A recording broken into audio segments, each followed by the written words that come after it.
Assalamualaikum warahmatullahi wabarakatuh. Saya Alif Farhan Hidayat, mahasiswa Perhimpunan Syariah semester 4 dari Universitas Jayapura. Kembali lagi di pagi ini, sama seperti sebelumnya, saya akan memenuhi tugas mata kuliah metodologi penelitian kualitatif, yang mana pada kesempatan kali ini saya akan membahas tentang penelitian dengan pendekatan studi kasus, lebih tepatnya penelitian kualitatif menggunakan pendekatan studi kasus atau biasa disebut dengan penelitian studi kasus. Penelitian studi kasus seperti bahasanya, study case adalah pendekatan penelitian yang mengeksplorasi sebuah fenomena dalam kehidupan nyata yang dibatasi oleh waktu dan aktivitas, serta mengumpulkan data mendetail dan mendalam menggunakan berbagai sumber informasi. Sedangkan dalam penelitian studi kasus sendiri memiliki beberapa karakteristik yang membedakan antara penelitian studi kasus dengan yang lainnya. Yang pertama yaitu menempatkan objek sebagai kasus. Nah, dalam penelitian studi kasus ini yang paling menonjol adalah sesuatu yang kita teliti itu haruslah kita pandang sebagai kasus, atau kerangka berpikir kita haruslah memandang objek penelitian itu sebagai sebuah kasus, yang mana nantinya kasus yang dipandang itu sebagai sebuah sistem yang menyeluruh tetapi terbatas oleh konteks tertentu. Peneliti harus memahami bagaimana mendapatkan objek atau target penelitiannya sebagai kasus. Begitu.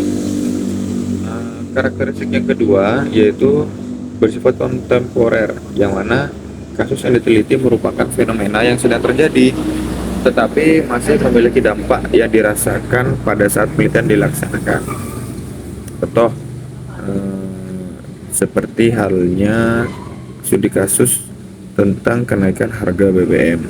Walaupun kenaikan itu sudah lama, tetapi sekarang pun kita masih bisa merasakan dampak yang disebabkan oleh kenaikan BBM, ataupun seperti halnya bencana alam seperti gempa bumi, longsor, tsunami dan lain sebagainya, ataupun yang bersifat seperti pemilu kemarin, peristiwa ataupun studi kasus tentang politik Indonesia. Karakteristik selanjutnya yaitu dilakukan pada kondisi kehidupan sebenarnya. Jadi hal yang kita teliti ini itu haruslah terjadi pada dunia kita sekarang, ataupun bukan dalam alam mimpi, dunia maya, ataupun dan lain sebagainya, yang membuat ataupun yang mana hal yang kita teliti adalah hal yang benar-benar real, nyata di dunia kita, di kehidupan kita sebenarnya, dengan mengumpulkan berbagai data dan pemahaman yang mendalam. Nah, cara menganalisis data pada penelitian studi kasus itu menurut Creswell yang pertama adalah pemilihan tema, topik, dan kasus dengan langkah-langkah menentukan kasus yang menjadi fokus penelitian dengan menggunakan pendekatan purposif, bukan acak. Kasus yang dipilih harus relevan dan dapat diselesaikan dengan sumber daya dan waktu yang tersedia. Jadi sebuah kasus ketika melakukan penelitian, ketika udah kasus itu nantinya kita haruslah memberikan solusi-solusi yang mana nantinya solusi tersebut bisa terselesaikan, atau kasus tersebut bisa terselesaikan. Yang kedua, pembacaan literatur. Nah, sebelum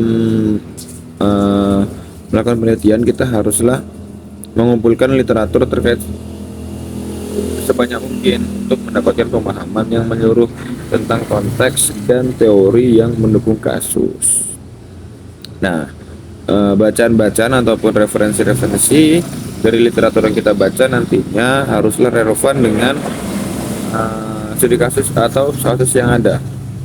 Yang ketiga itu perumusan fokus dan masalah penelitian. Jadi kita harus melakukan fokus untuk kemana kita meneliti kasus ini dan bagaimana langkah-langkahnya segala macam. Dan keempat itu ada pengumpulan data, seperti halnya penelitian biasanya ya tetap ada wawancara, dokumentasi, berkas-berkas, arsip-arsip seperti itu. Yang kelima ada analisis tematik, yang mana dalam langkahnya yaitu membaca dan mengkaji data untuk mengidentifikasi tema ataupun pola berulang yang nantinya bisa dihubungkan ataupun diorganisasikan menjadi sebuah kategori dan subkategori untuk memberikan gambaran terstruktur tentang data. Ada juga analisis naratif, yaitu ya bersifat deskripsi dari apa yang telah kita teliti.